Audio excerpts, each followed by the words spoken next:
Amen. Today's devotional is definitely for men only. I'm going to read a scripture to you from Deuteronomy 23, verse 1. He who is emasculated by crushing or mutilation shall not enter the assembly of the Lord. It's saying if you don't have a pair, they've been crushed or cut off, you can't even come in the house of God.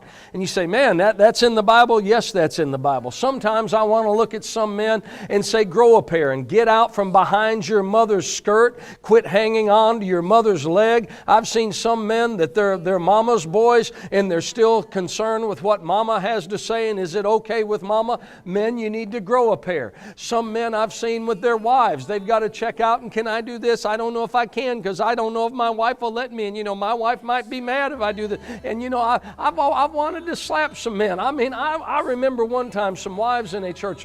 I don't have time to go into all the story, but the wives got very out of order and did some very bad things in a church service, and I had to escort them out. And we met with their husbands afterwards. And I'll never forget, I sat at a restaurant and we just, we went to say, okay, how can we deal with this, get this thing dealt with? And both of these men, both of these husbands was like, we think our wives were right, and you shouldn't have treated them so bad, and they just.